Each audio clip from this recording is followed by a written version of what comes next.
first thing I want to say before I get into this.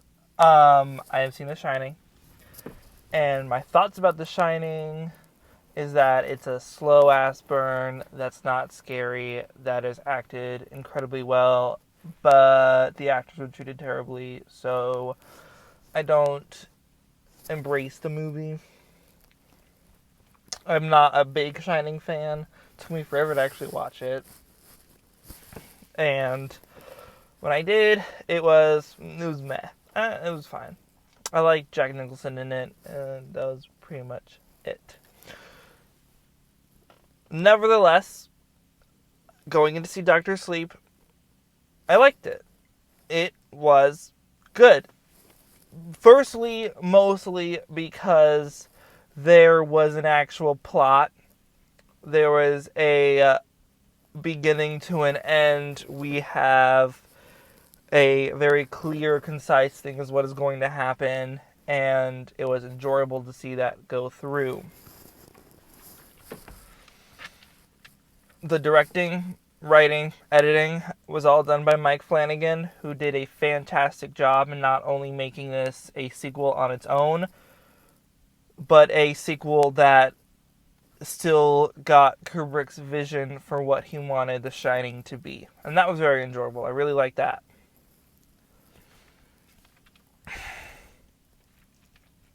Getting into the acting, Rebecca Ferguson sold this movie for me. She was very good. I love Rosie. She's a complex villain. You get her side, her point of view that she has to do this to be able to survive, or else she dies. I mean, yes, dies, but also like turns into her own smoke, steam, she calls it. I so enjoy there being construction going on right now. I'm going to change it so it's easier.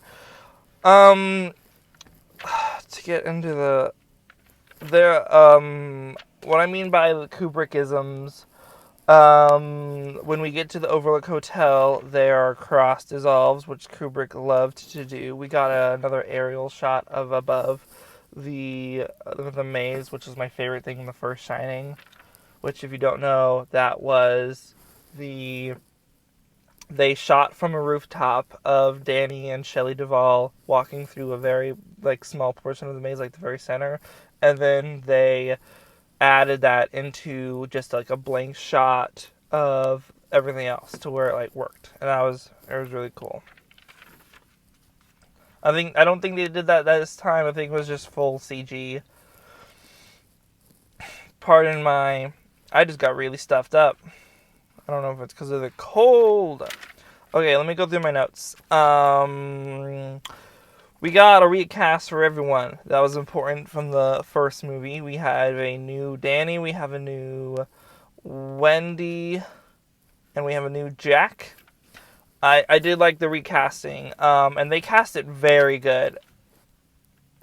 The new... is his name Jack? It's Jack Torrance. Looks like Jack Nicholson. The new Wendy looks like Shelley Duvall. The new Danny looks like young Danny, and that was very good. A lot of acting went into it. I mean, probably a lot of not at least color, but at least facial hair. I mean, facial features.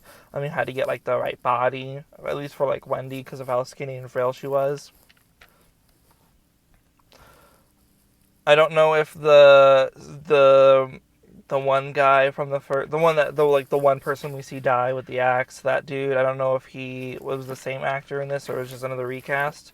Maybe it was the same actor and they de-aged his face. I'm not sure. I'll have to look into it after this.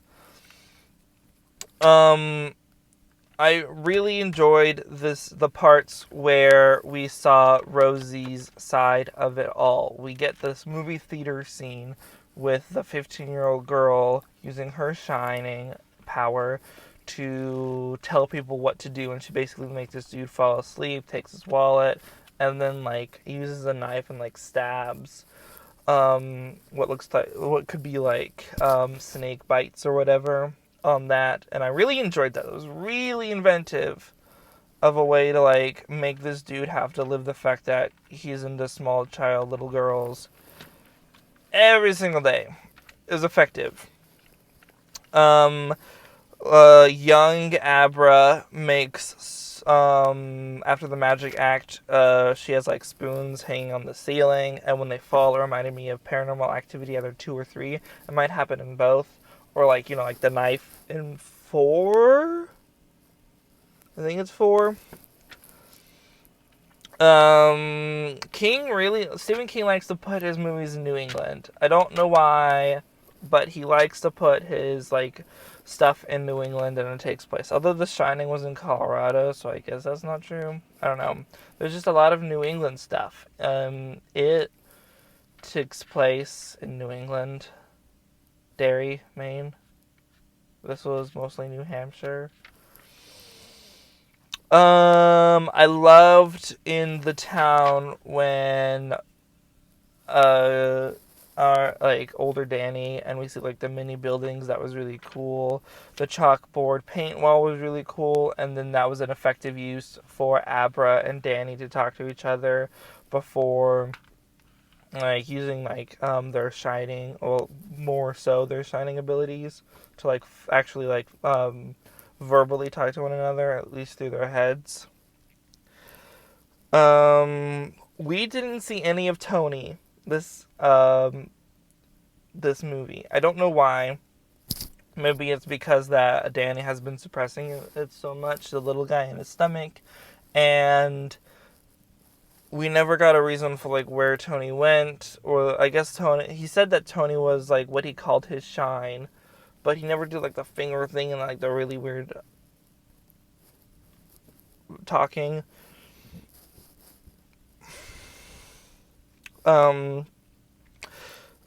I picked this up. If you didn't know, if you watch The Resident, you know, like, the current CEO, his name is Dr. Bell. That's what I called him in taking my notes.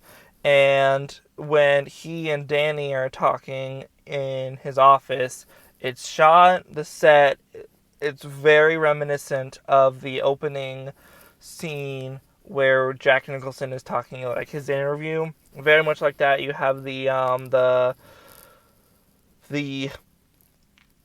picture frame in the foreground. I think it's the same color, orange or peach, whatever it is.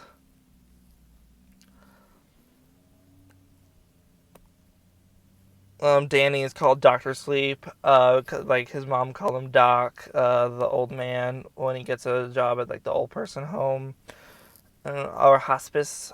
And he gets called Dr. Sleep. And now Danny learned the talking in the head thing, and then we go to 2019. There's a great monologue from Owen McGregor about how his drinking and his alcoholism was how he connected with his father that he never really knew, because, like, you're not going to remember 5-year-old memories unless they're, like, fully traumatic, like the ones he had to go through. There goes my light. It's just perfectly on time, and I don't cut things out because I don't do those things. I don't know what that does. Hold on, let me put this key back in. Let me turn that off. Okay. And then we see this insane, like, this was, like, what shocked me the most in the movie was when Rosie tortured the young baseball kid who, like, the little boy actor. Very good. Loved it a lot. And because Abra can, like, sense, feel whatever her shining thing is, she writes murder on the wall. Red rum. We saw, like, in the mirror. So it was, like, what Danny wrote when he was a kid, but then it was, like, flipped and it was murder, although, like, the last R was still messed up, and the E. For some reason, everyone has a small bed. I don't know if that's any significance. Abra is now an 8th grader.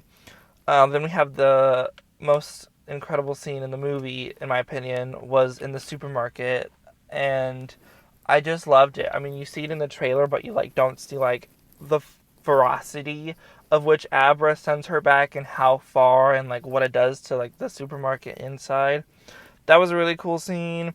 I think this movie was filmed, at least in the New Hampshire spots, it was filmed in the same town Once Upon a Time was filmed.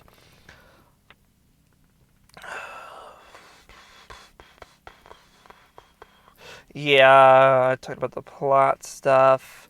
Another really cool, like, major CG stuff was when Rosie found Abra's house, and like the blood and hand gore in this, while it wasn't a lot, it was still enough to make me be like, not for me. I'm not a gore person.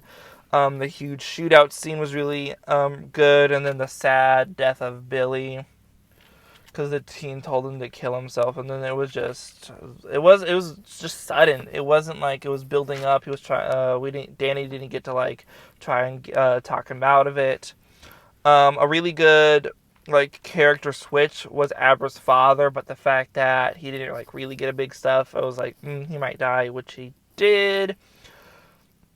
Danny almost takes alcohol or drinks alcohol again, but he refrains from it.